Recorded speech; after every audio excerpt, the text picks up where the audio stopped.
Hello, Jennifer. Welcome to the Happy Healthy Caregiver podcast. Thanks for having me. Delighted to have you here. You've got a wealth of experience, and I know that our listeners are going to benefit from everything that you have to share today. But before we dive into it, I always like to kind of start things off with a positive note. And I pulled some words of inspiration from the Happy Healthy Caregiver jar, and I would love to get your thoughts on this. So yours says, you are never too old to reinvent yourself. Okay, well, that's actually a pretty good one for me. I was a professional portrait photographer for close to 30 years. The start of 2020, my listeners know that my husband and I decided to downsize, which was a smart move. We were also dealing with some real challenges with my mom at the time. So, that was a couple of life stresses in January, February 2020. And then March hit. Yeah. We all know what happened in March. Yeah. So over the course of last year, obviously I was not doing in-person photography and I wasn't sure I wanted to continue. It wasn't challenging anymore. It wasn't, people would say, oh, can you do this? Or, family portrait or graduation portrait. And I'd be like, yeah, okay. It was just never, it was just the same old, same old. So I basically decided to quote unquote retire from photography, and I'm 54, so not quite that old for retirement. And I still do the podcast, which is a labor of love, but I'm trying to figure out now what my next chapter looks like. And at first I was like really stressed out. I was like, oh, I got to figure out what I'm going to do with myself. Like, ugh. And then I stopped. I'm like, what, like, why is there a time? Is there a time limit? Like, if I don't No. figure it out, am I going to like expire? Like, no. So Well, I appreciate you sharing that. And I think a lot of people can identify with having to make pivots last year and because of caregiving too. And I just resigned from my corporate job on last Friday. So I am putting all of my focus on the caregiving community with Happy Healthy Caregiver. And I'm excited about the direction it takes. And I think to your point, it's good to have something that you're passionate about because this is your life and you're getting up and living your life every day. And so you want to like it, but I know you're going to figure it out. So, and you've got an amazing podcast already. So, that is, well recognized, especially for an Alzheimer's podcast. I know you've been at it for 4 years, or 4 seasons, not necessarily years, 4 seasons. We're at the beginning of my 4th year. Yeah, I know I do the same thing, and not everybody does the season as a year, but that's how I do mine as well. But it's a great resource for people, and we'll definitely link to that in the show notes. But for those that aren't familiar with you, Jennifer, tell us a little bit about yourself and your caregiving story. Oh boy, that's a place to start. Well, my mom, in addition to everything that happened last year, my mom passed away from Alzheimer's on March 31st, 2020. So, Sorry. we had to start out the year with a big bang, right? And so for the previous 3 years, I was her primary caregiver, although she did live in a memory care community, which I have nothing but great things to say about them. But she had Alzheimer's for 20 years. And she, it was just a very, very long journey. In addition to my mom, her mother had vascular dementia for probably a decade. Wow. 96 to, no, longer than a decade. A little longer. So maybe about a dozen years. And then her mom, so my maternal great-grandmother, also had dementia. So this is not a great family history. I'm sorry about that. Yes, that's a lot. It's a lot. I never knew my great-grandmother because she died before I was born, but there were stories about putting full bowls of Tupperware on the stove to boil. And, I didn't realize at the time, I was like late teens, early 20s. I didn't realize that was like foreshadowing of things to come.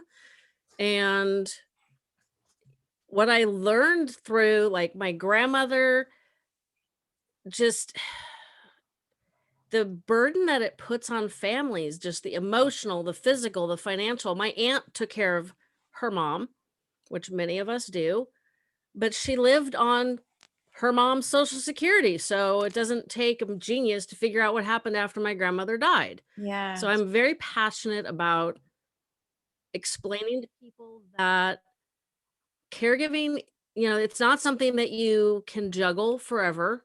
And it might not be a couple years. It might be 20.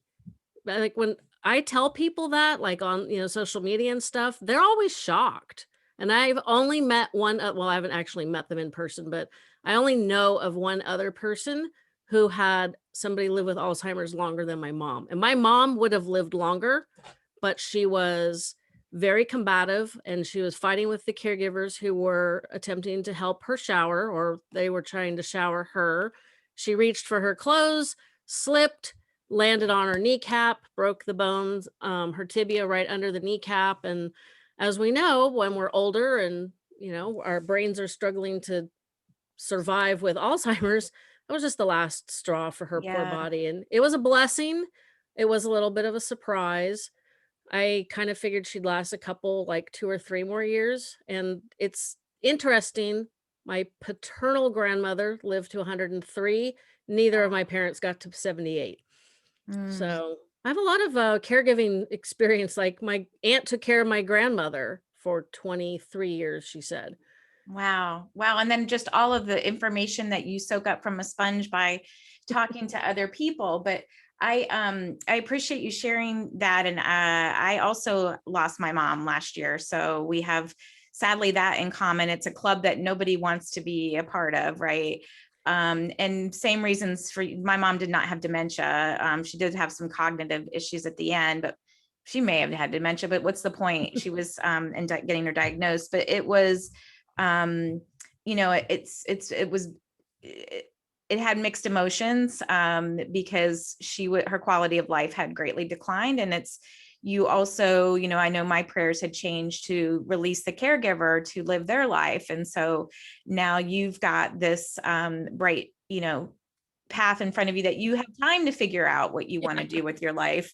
But I know that we still miss them, for sure. You mentioned in your caregiving experience that you have cared for people that have different kinds of dementia. And I'm like, being that you've experienced it firsthand, like, what are some of the main things that differentiate the different types of dementia? I know there's all kinds, but more just like personality wise, was there just, I think people think of like, oh, you're not just, but you lose your memories. But there's much more involved in it, I think. Well, what my grandmother experienced was really unique, I think. Not I try to avoid the doctors at all costs, but she had a brain aneurysm that leaked for 3 months. Jeez. Yeah, it's like stubborn is sort of a genetic trait on both sides of the family. So, what can I say? Because most people wouldn't have survived that. And when they finally, they kept saying, my grandmother never ever had headaches. Lucky her. I get them all the time. So when they finally stopped poo-pooing her about these, excruciating headaches and realized, oh my gosh, this woman's got a brain bleed that's like about to blow, then they did the surgery. They only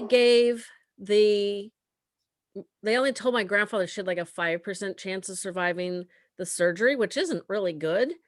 And I guess I can't completely fault them for not explaining what might actually happen if she did survive, Mm. because my mom's family, from what I can see, were kind of in denial that, they kept saying, well, it's because of the aneurysm. It's because of the aneurysm. It's like, well, yes, but I actually had a guest on my show basically say, I don't think she had undiagnosed Alzheimer's, which is what I thought at the time. She must have had vascular dementia because of the aneurysm. I'm like, well, duh. But her progress was very, very similar to my mom's. But I've talked to people with frontal temporal dementia, and Mhm. I've got a friend whose dad has Lewy body dementia, and those are very different. Like, the friend with the dad who's got Lewy body dementia, um, he like when we have a full moon, the man just kind of goes off the rails. Like he doesn't Mm, sleep, and it's just once a month it just messes up their entire schedule, and she doesn't get any sleep, and it's really really rough, and it's like, what do? You can't prevent the full moons, unfortunately. no. And then the gal that I interviewed back in 2019 that has FTD, she is really aware of everything that's going on. I'm like, she thinks she may actually be mentally aware of all of her declines and mental and physical losses up until the time she's gone, which Mm. is really creepy. She's a huge advocate. She talks all the time about what's going on. She's got balance issues.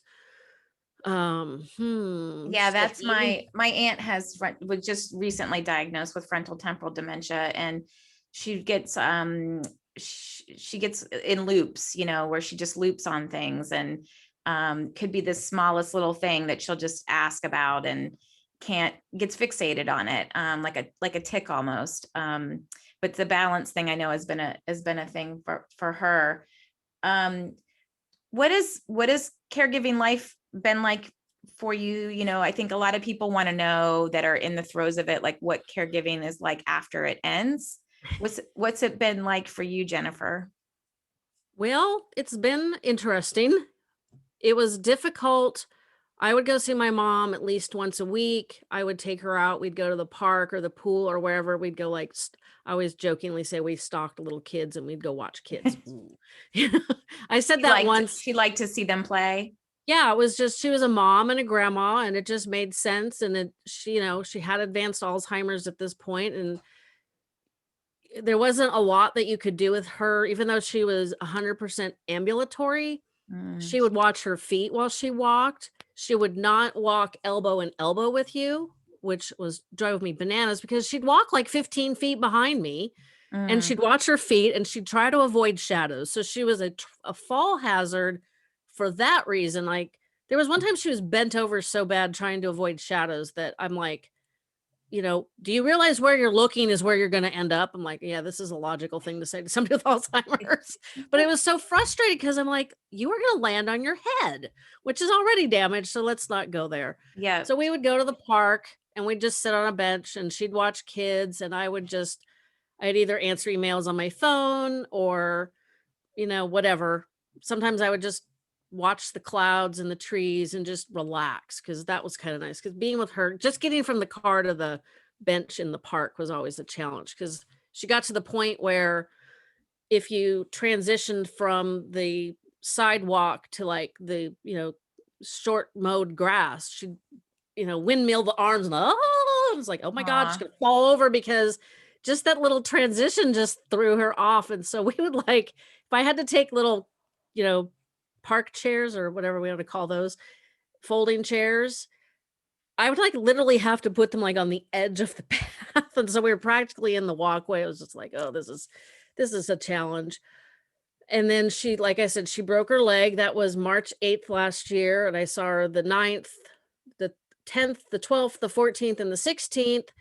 And on the 16th, I'm in the San Francisco Bay Area. So Gavin Newsom, our governor, said, that's it. We're locking down the 7 counties in the San Francisco Bay Area. And I thought, oh, that'll be interesting, Mhm. which it was. And I did not get to see my mom for the last 2 weeks of her life. I did Oh, see her the day before she passed away.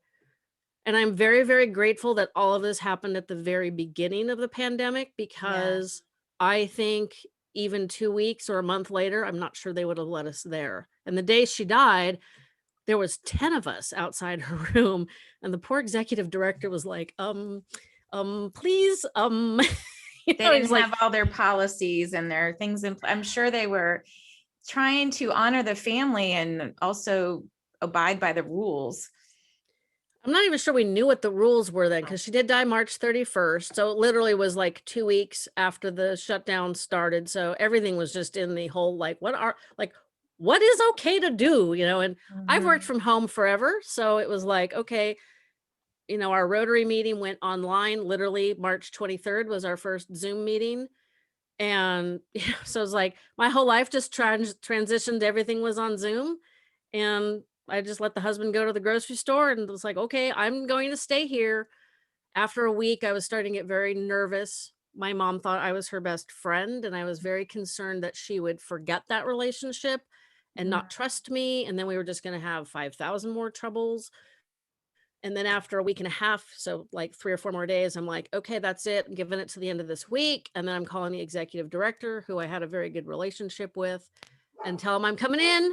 And do you want me to climb through the window? Do you want like what trash bag over my how do you because it's happening. Yeah. And she, they called and said, "We think you should come visit with her." I should have closed the office door.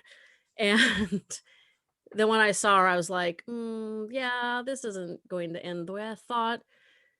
And so I had basically the whole shutdown that I don't think I would have seen her. So it was really weird. And in the summer, I started going to see my grandmother every week because at 102, I was pretty sure we had limited amount of time with her left. And she passed away last month, April of Wow. 2021. Yeah, I lost 3 souls in 53 and a half weeks. It was a little rough, but It's a lot. It's a lot of grief. It's a lot of grief. it's been a challenge. And there was some really rough days last, like between Thanksgiving and Christmas, because we lost our oldest dog, and people are just gonna roll their eyes at this one. But I'm sorry, that one was actually the hardest, because he was my shadow. Yeah. And there was just times when it's like, I've run out of coping techniques. I can't do this anymore. I'm losing my mind. I want my flipping dog. I want my mother yelling at me. I just want everything to go back the way it was. I mean, like the worst days with my mom, there were times when it was like, I think that would be preferable. Aw. So there was some rough days, but then I think I came to my senses.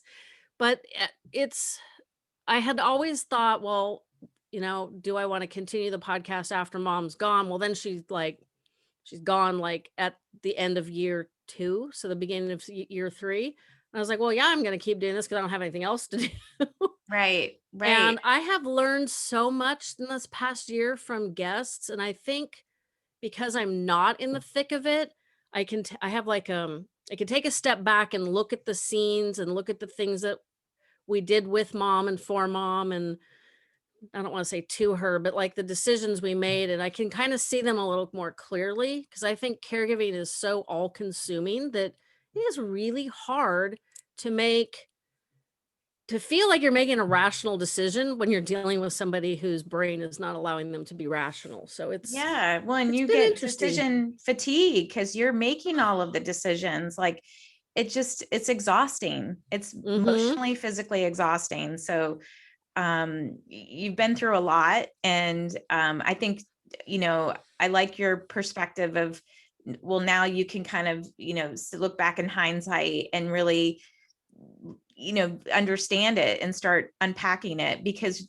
you can't unpack it while you're living it, because you're Mm-mm. just trying to survive it, frankly.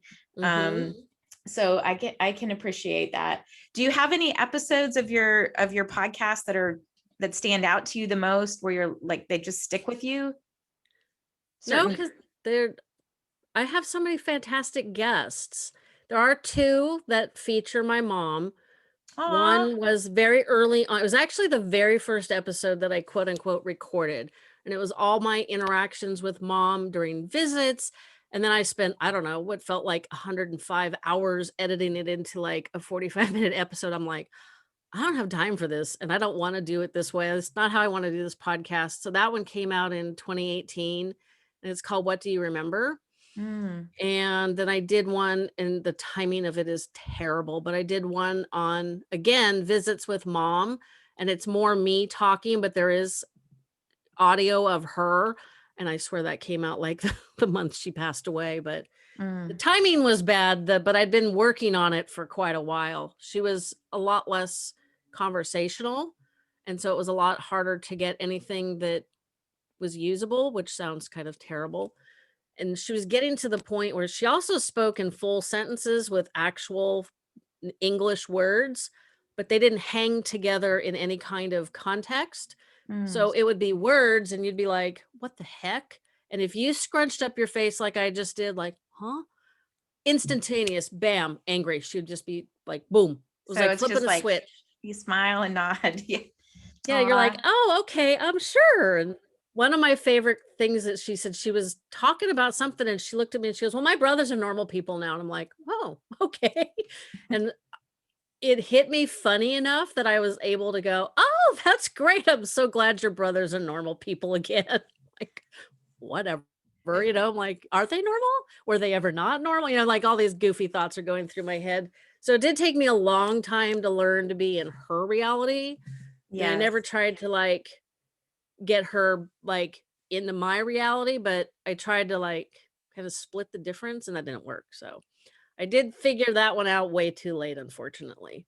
Is that like one of your number one, lessons learned that you would share with people, or?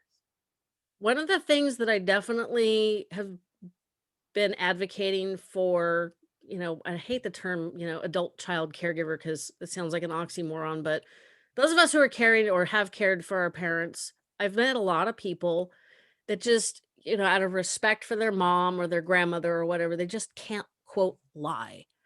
And so I have had conversations where I said, one, my mom thought I was her best friend. Okay, things could have been worse. She did not remember that my dad died or quote her husband. So she would ask me, have you seen my husband lately? And it was always in a snotty tone of voice. It was so frustrating. And I'd be like, and my dad was also a Rotarian. So sometimes I'd be like, oh, yeah, he was at Rotary with us and that'd be fine. And then sometimes she'd say, well, did you see Chuck? My dad's name. No, did he go out with his friends for lunch? That is not lying. That is just going along with her. And again, it took me a while to like figure that one out, but and the day that I did it, I mean, you could almost literally see the light bulb come on over my head. It was probably quite comical. We walked from her room, which was on the opposite side of the building, to the parking lot. And literally in that, 5 minutes, she asked me, maybe it was 10 minutes because she walked pretty slowly, 5 times. Does my husband know where I'm going? Again, snotty tone of voice. So it already kind of like rubs you the wrong way. And I would say, yes, mom, dad knows where we're going. I get in the car and I'm like, duh, I'm not answering her question because she's asking about her husband and I'm talking about dad. They're not the same people in her brain. Duh. So once I figured that out, then I just started making up places that where he would normally have been had he been still living. Yeah. He was out to lunch with so and so friend. He was over here at this meeting. Is he over here volunteering at the Salvation Army? Did he go to the doctor? Just whatever was like Yeah. his normal Busy. routine. That's I But answered it. but yeah, it was comforting to her. I think the people that don't understand that by not doing the fibbing, or just like you said, entering their reality, it's making them uncomfortable and it's causing them pain potentially, especially if you're like living the grief of somebody dying like over and over again. I think, and you've tried different things, right? And so you got a completely different reaction and you're trying to live in your world, peacefully. So I think, don't knock it till you try it, kind of thing. And there's just a lot of like, especially like millennial caregivers. They're younger. I don't know. Maybe they just haven't had enough life experience. I don't know. I know a lot of it is respect for their parent. They don't want to lie. We're not supposed to lie to our parents, right? It was never a good thing when we got caught lying. And so that's what I tell them. Like, do you think I should have told my mom like almost every week? No, I didn't see Chuck. He died. Like, do you think that's really going to go over well? Oh, Mm. no. No. So I just tell her, oh, well, I think he went to the doctor or, whatever. There was one day I was driving her to the dentist and she was literally just, just griping about what a lazy SOB and why was he just expecting me to do it? And I'm thinking, oh my God, I'm just going to like drive us into the wall up there. Can't take this. And she finally stopped. And I thought, oh, thank goodness. We've moved on from complaining about my dad was not a saint, but could we like maybe like remember the good things? Mm-hmm. And then she turns and she looks at me and she goes, now he's paying you for this, right? And I just laughed and she laughed. And I'm like, see, you just go with the flow. And Go with it. eventually, Yes. it's like I did not want to drive into like oncoming traffic after that. Yeah. And So white knuckle your whole drive. Like it's, how, so during this whole, because this, 20 years is a long time we've established, and you've been doing this for a long time. How have you been able to integrate self-care different kinds of self-care. I think, we think obviously physical, but emotional, spiritual, physical self-care, into while you were caregiving. Like, what did that look like? Well, what was it, 2010, went on a very large weight loss journey, which unfortunately I have to repeat a little bit of, which is frustrating, but that's life. And so daily exercise, like 5, 6 days a week, was necessary. And once I got into that habit, I'm not a very nice person when I don't work out. It's like, ooh, this Me isn't too. cool.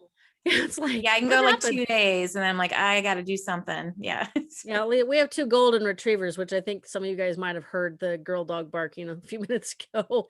And so at least, the least amount of exercise is walking them, and we walk pretty briskly, so it's not like strolling, but it's still, I do weights, and I was a very big gym person, but that's not part of my life anymore. I have a Peloton, and so I do all the classes at home, just kind of Yeah, me fun. too. I'll have to find you on the Peloton. What's your Oh, what's your handle if you're willing to um, share? All's Pod Gal or All's Podcast Gal. I have to look it up again. I changed it Okay, recently. I'll find it. I I'm have found happy. more like social media followers, like this gal on Twitter's like, she saw a comment that I responded to somebody else about the Peloton, and she goes, "Oh, I have a Peloton too." And so we like exchanged Yeah, whatever. it's fun because then you see what people are on. I'm Happy Healthy GA, I believe. Okay, Um, I can look it up. yeah, and I do hashtag caregiver because I'll trying to have create us a little hashtag community I'll have on to add that one. I've got yeah, podcasters and Peloton road riders because I'm a cyclist, but that's nice. all the stuff that I've done. What I love about the Peloton, I'm not one of those crazy Peloton people, I swear. Although it is like It's seriously a little fun. I cult mean, like. I do, yeah, it saved my life practically. Oh, So for sure. Well, we didn't get ours till the middle of December, but still. Um, it's like there's days when it's like, because I'm in California, you're in Georgia, so there's 3 hours time difference, and people are like, "Oh, can we like talk at 10 o'clock in the morning?" I'm like, "No, because that's 7 o'clock my time. That's when I get up, and then I have breakfast, and then I work out, and then I'm gonna shower and dress and look pretty, so when I'm on Zoom, we don't look nasty." So yeah, no, let's talk about like 10:30, and which is like 1:30 or so it's like after yeah, lunch, your day's half over. So there's days when it's like, okay, I gotta like hustle through my morning, and I'll do like a 20-minute hit class, which holy God, those are hard. I'd rather do an hour bike ride. But yeah, yeah. I would, that was not an option not to go to the gym. And when my dad had been in the hospital for a month in 2016, and when they were bringing him home and we were putting him on hospice, even the hospice gal, because she called me and she's like, "Well, can you be here in like 45 minutes?" I'm like, "No, I'm in Brentwood and I'm at the gym." So like I'm gonna have to go home and at least change clothes. But if I'm gonna change clothes, I might as well like wash off the sweat. Yeah, And she goes, "Oh no, no." And I said, "I'll just leave now." And she goes, "No, no, no, no. Just stay and do your workout. We'll make it work." And I'm like, okay, this woman good. recognizes how important that is. And I didn't really learn good like spiritual mental caregiving tricks until last year at Holy Toledo. Did I need to learn a bunch of them? I was really blessed. I talked to a guest. His name is Scott Lavitt. He does a lot of mindfulness. Now I know I'm from Northern California, but I am not into that woo-woo stuff, right? I'm like way more practical. But he taught me a couple little tricks. And literally, my mom is in the hospital. I'm trying to figure out, do I even bother to have her leg fixed? Because she needed surgery to fix the broken bones. And I'm like, the anesthesia is a no. And it's just like, I'm literally walking across the house and I feel the frustration and rage just boiling up. And I knew what was going to happen. It was going to explode. Husband and I were going to have a fight. It was going to ruin the rest of the day. And this was like, I don't know, 11 o'clock in the morning. So we're talking good chunk of day was going to get Yeah, just destroyed. And I'm like, wait, Scott said, stop. So I stopped walking across the house and acknowledge how you feel. And so I did exactly what he said. I'm like, hello, anger. Why are you angry? And I'm like, because I just want to do the right thing for my mom. And literally, it was like a switch flipped. And I went from probably going to ruin the day and have a fight with a husband over stuff that was not his doing to being like, oh my gosh, I just want the best for my mom. I'm really trying here. I felt so good about myself. I was like, wow, this stuff works. yeah. No, So I'm I've glad. I learned. mean, but that's something I think people think that like emotional self-care can take, you know, hours or a therapy session. And maybe that's what you need, but that took you a minute. I think it was like 30 seconds. It was Yeah. literally, hello, anger. Why are you here? I just want the best thing for my mom. Boom. Poof. Done. It was like the balloon had gotten popped. I'm like, Proud of wow, you. this is pretty That's cool. good. And so I used that, like there were days like, the dog was 13, but literally he would literally sleep. 85-pound golden retriever would sleep on my feet. He was always touching me. So when he died, it was very difficult. Yeah. And there was one day I was headed up the stairs and I told my husband, I'm like, just stop. I'm out of coping techniques. I'm just going into my little she studio and I'm going to do my thing because I can't take the world anymore. I'm just going to go in there and shut it out. Just do whatever, whatever. It just You put yourself in I'm timeout. done. That was Yeah, good kind though. of. Yeah. And it just talking to him and learning to acknowledge, I think we're taught to squash negative feelings, unpleasant feelings, and that's actually really bad for us. Or cover them with food or some well, other yeah, substance. That's a whole other thing, right? Yeah. Yeah, That runs with my family for sure. We're emotional eaters.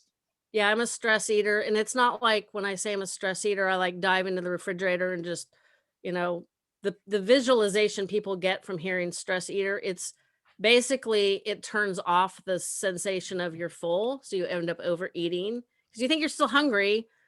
It's like just being in touch with your own system and your own feelings and acknowledging them and saying, yeah, I'm really stressed out because I'm trying to make the right decision for my mom. And there isn't really a good decision. They're all bad. And I'm angry. And I'm angry because I'm just trying to do the right thing. Oh, wow, man, I'm a great person. Poof. Whoa, that was good. And so I just, yeah, it was the best. I recommend him all the time. He's on Facebook. He teaches classes online. I reshare He should pay you his commission. for real. I'll find his podcast that you did with him and I'll link that in the show notes. Because you have so much experience, Jennifer, I just thought I would mention something and maybe you just share a best practice. So something, an activity you used to do with your mom together. Well, just to backtrack a little bit, I tried everything with my mom that is suggested. The simplifying their hobbies, looking at old photo albums, that was painful. My sister looks like you, dark hair, olive skin. I'm blonde, pale skin. We do not look related until we point it out to you. Till we tell you we're related, you don't really see it, especially because she's super skinny. So when my mom couldn't recognize that the brown-haired kid in the picture was my sister and the blonde-haired kid was me, I did not like looking at family photos with her. It was just painful. So I tried all of these things, did deep internet research dives, trying to figure out what's the thing that's going to work. Read tons of books, never found anything. And this was in late 2017. And that's how I ended up starting the podcast. So after trying all of these different things and absolutely not being able to tolerate having to answer the same question every 2 minutes, that's when I started literally taking her. I wanted to take her out of the care home because sometimes dealing with the other ladies was fine. And sometimes dealing with them was like, this is just too much. Mom is enough. You guys are just too much. But we would go out to the regional parks. This was back in 17, 18, when she was a little easier to walk. And we would just walk around the park, get some sunshine, look at nature, which is always healing. Yeah. Even with her, she would seem a little brighter after we were in the park.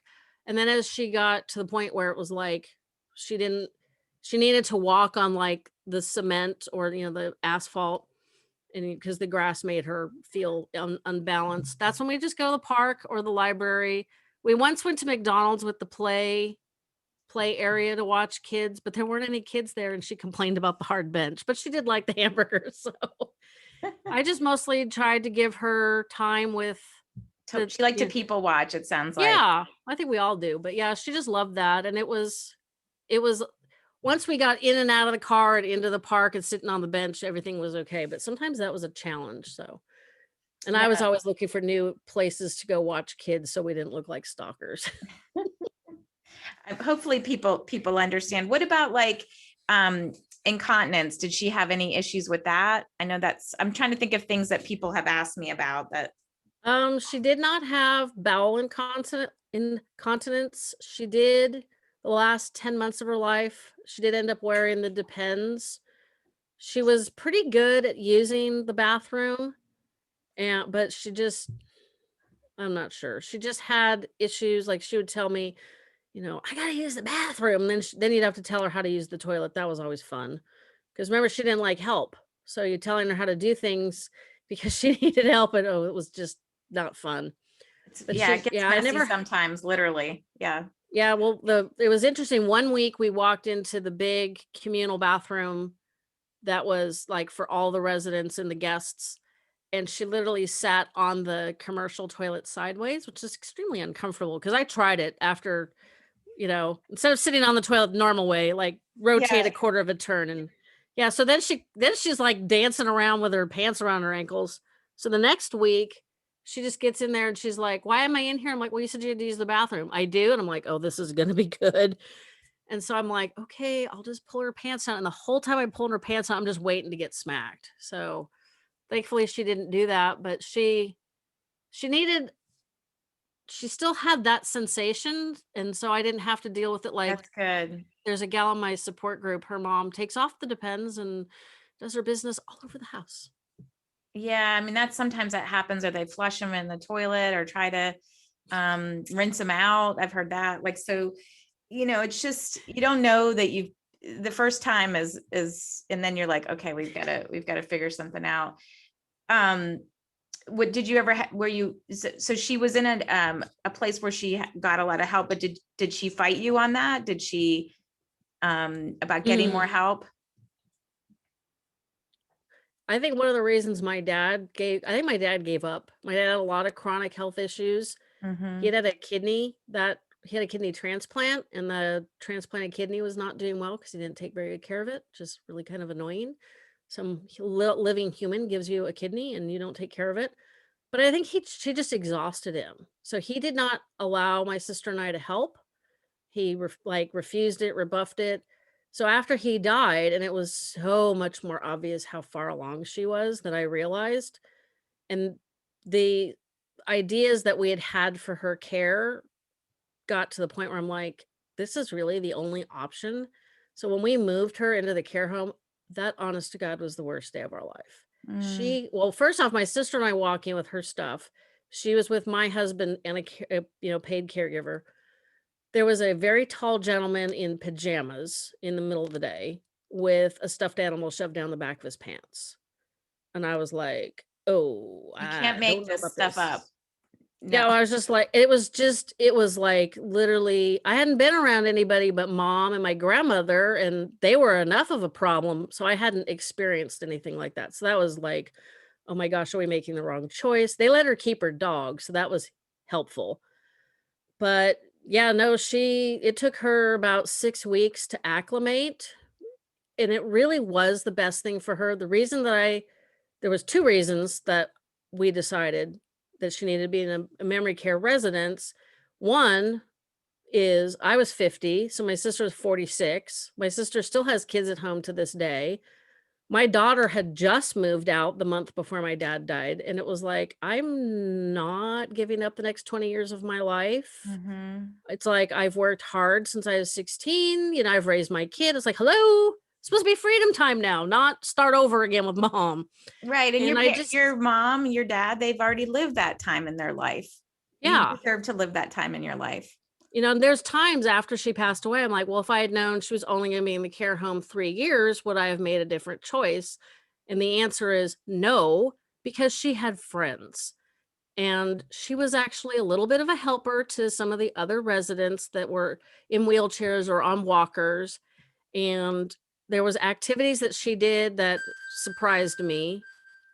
Oh, sorry, that was my fault. I touched my That's okay. watch. And you gave her, she had a purpose. She had like you said, she had friends. Was there something you did specifically to help her acclimate? Like I know my aunt, we've had an issue with her with, she didn't want to eat the food there. She was trying to make her husband deliver food, and they were like, you need to stop. They need to kind of just be here. Well, So I could only take going once a week because I would always go after our Rotary meeting because I was already out of the house. And so it was after their lunch. So it was usually a little quieter, but it was about the time when they would be getting into the afternoon activity. So it seemed like a really good time to go because there would be something to do, which she never did the coloring because she couldn't figure out inside and outside the lines. And she just would get really frustrated. So it was never a good thing to try with her. So that's why we ended up going to the parks. But literally, I would go, she'd be in her room with the door closed. I'd knock on the door, she'd open the door, and she'd be like, "Oh, thank God you're here. Oh. It was like, oh my God, I'm leaving. I can't do this." 6 weeks. Took 6 weeks. And The then food they eventually had there she was, stopped doing that.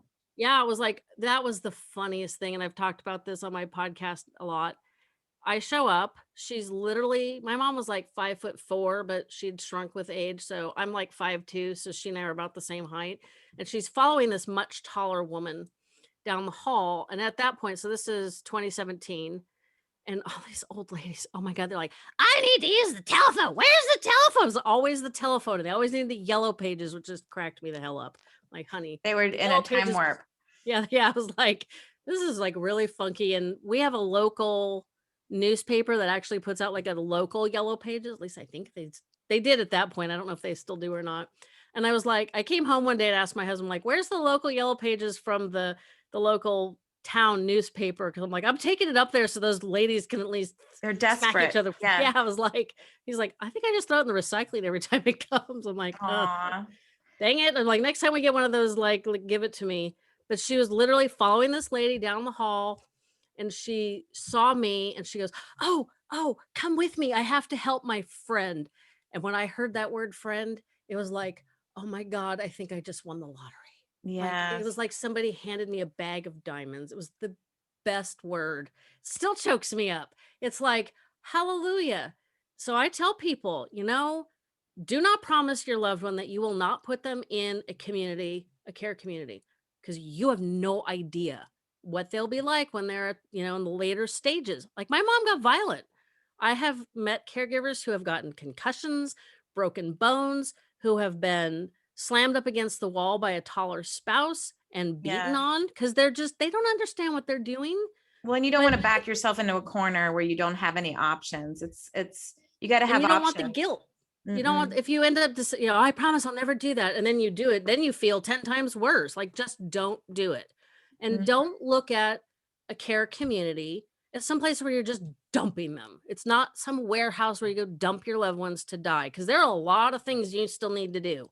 Yeah. I had to buy toilet paper, thank God not during the pandemic, Yeah. and, take her to the doctor. And, I mean, I guess I could have ignored her, but it's like, I'm sorry, it's my mom. I'm still going to go a couple Yeah. times And a just week be and your see her. daughter. Just be her Exactly. daughter.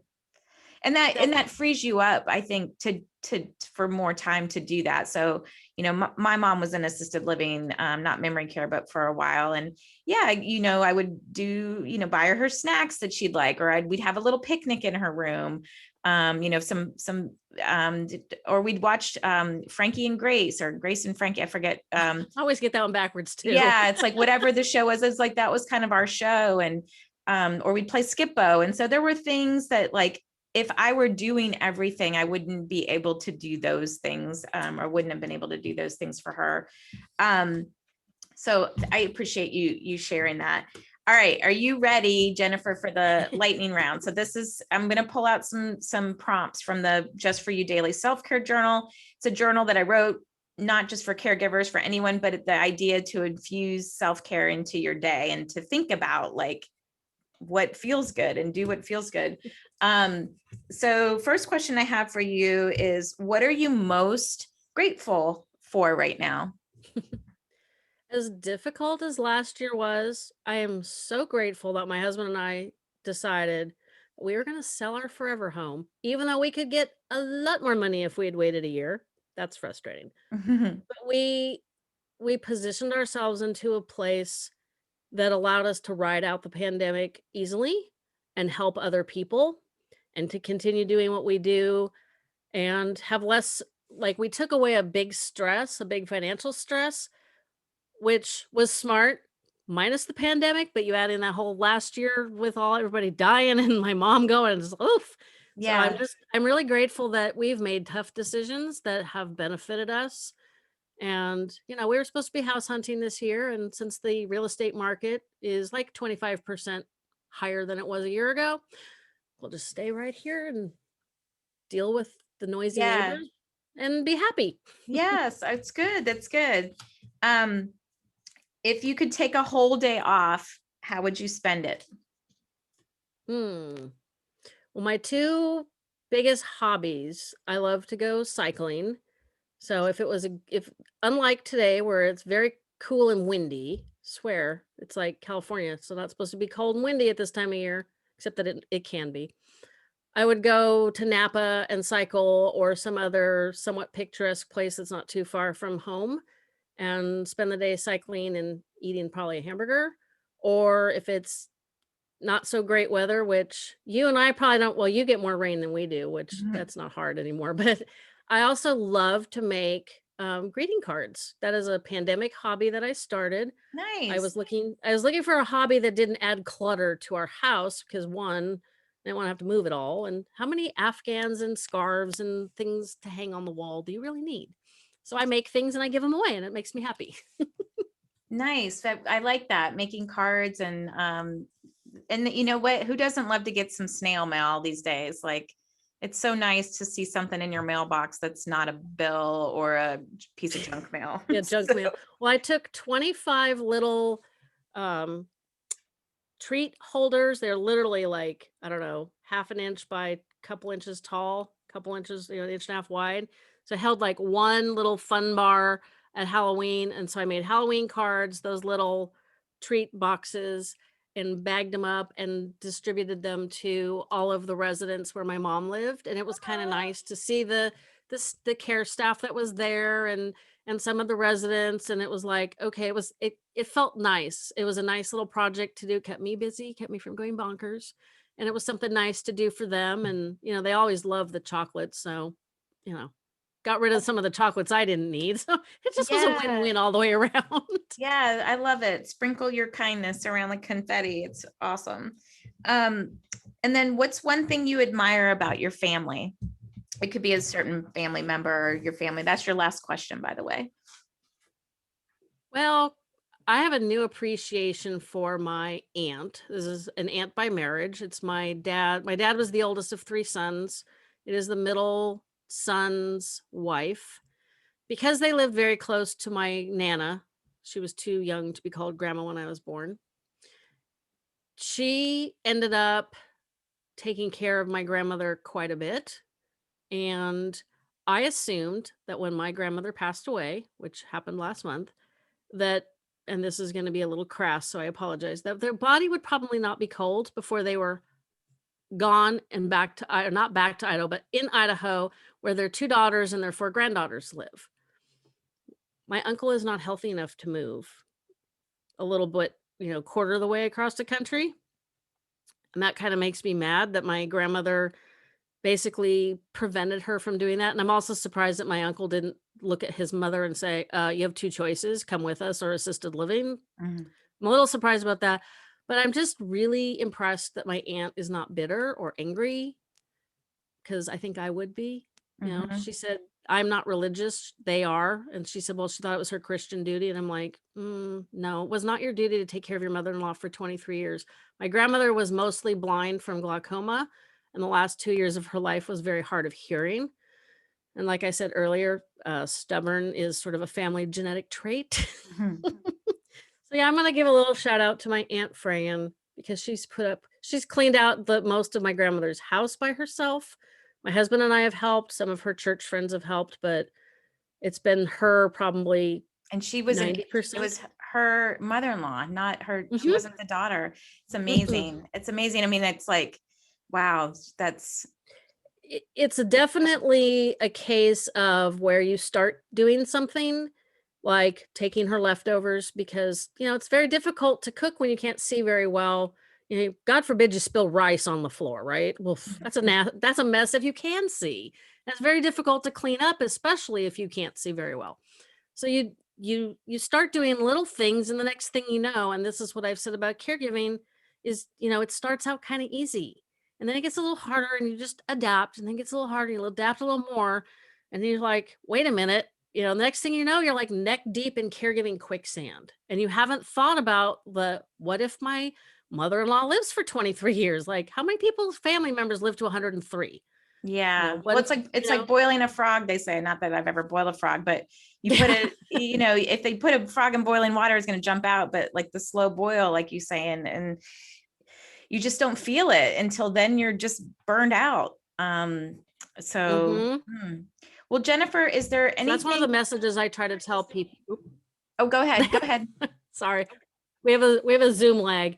That's one of the messages I try to tell people, especially, now that I have the hindsight, is I tell people, my mother had Alzheimer's for 20 years. So I want you to get out your crystal ball, and I want you to rub it really hard. And I want you to tell me what 2041 is going to be like. I don't even know what next year is going to be like. I don't even know if we're going to be house hunting next year. I have no freaking clue what next week looks like. Well, I do about next week, but I have no idea. And I'm a planner. So it took a lot of self-evaluation last year to give up planning, since you couldn't plan anything. It's like, Yeah. Let I just go. love, I'm like, here's what I'm doing today. And I'll figure out tomorrow. That's how I finally had to live my life during the pandemic.